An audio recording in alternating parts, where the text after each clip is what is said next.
Hello, Anna. So thanks for your inquiry. Thanks for responding.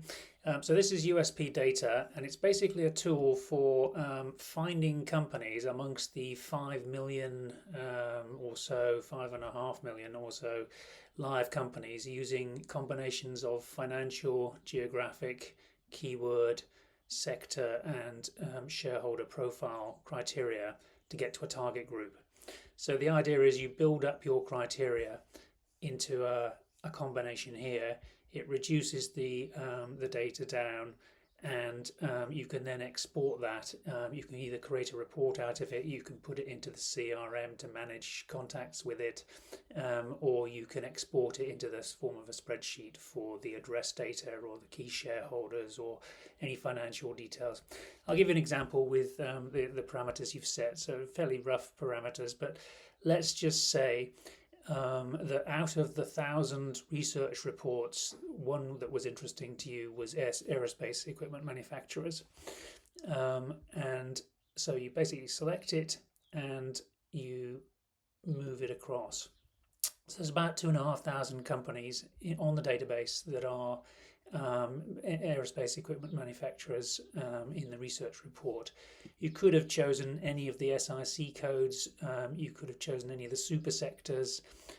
These are saved reports that I've previously created when I created here, or projects that I've got saved into the CRM. So you can retrieve those lists and recycle them into more analysis. So just working with this example then, 2,500 firms, and you're looking for turnover. So I'm going to actually pick the direct turnover. I could have picked estimated turnover, which is for the smaller companies. It works better because they don't have to report a turnover.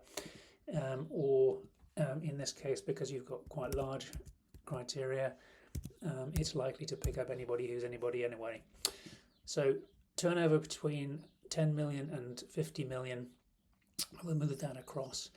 And we've now got two criteria. So if we click once, we can see that the intersection there is 282 companies in the UK that have both those criteria. And I can look at those companies by double clicking here and then page down.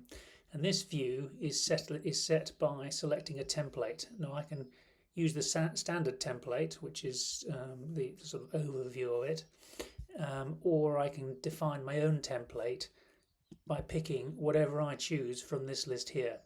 So I could pick the registered office, I could pick the trading address, I could pick the directors, shareholders.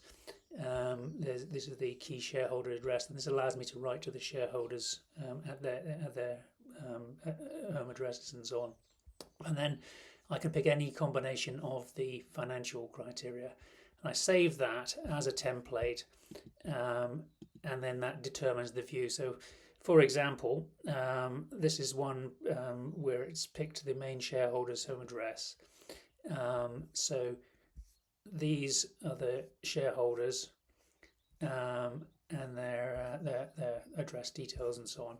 And I can export that into a spreadsheet, and I can define exactly the view I want of it and export it. But the main point of the process really is to refine the companies.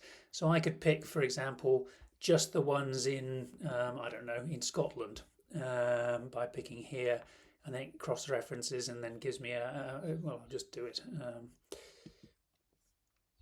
So we're down to 11 companies that are in Scotland, and that would be the sort of intersection of the three criteria and so on that I've got. So you put your combination of firms here, and you refine the list down to something that's quite small. So, for example, let's say I was interested in companies which were perhaps considering succession. So if I took an age of the main shareholder greater than 60, then that would mean that I was picking just the companies with older main shareholders, and these companies might be more open to the idea that they would be thinking of selling.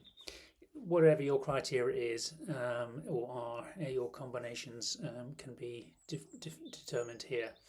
And once you've got your companies, you can actually, let's go back to the Standard view. Okay, so once you've got your companies, you can drill down in and find the detailed analysis of those particular companies, and you can print that. You can get the latest filings from Companies House. This is the credit information and so on. You can see the parent subsidiary.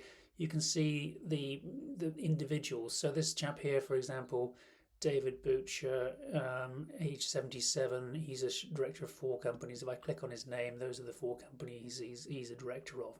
So I can follow the companies around and the ownership of the companies around and the directors' interests around. And basically, let's do this for any UK limited company.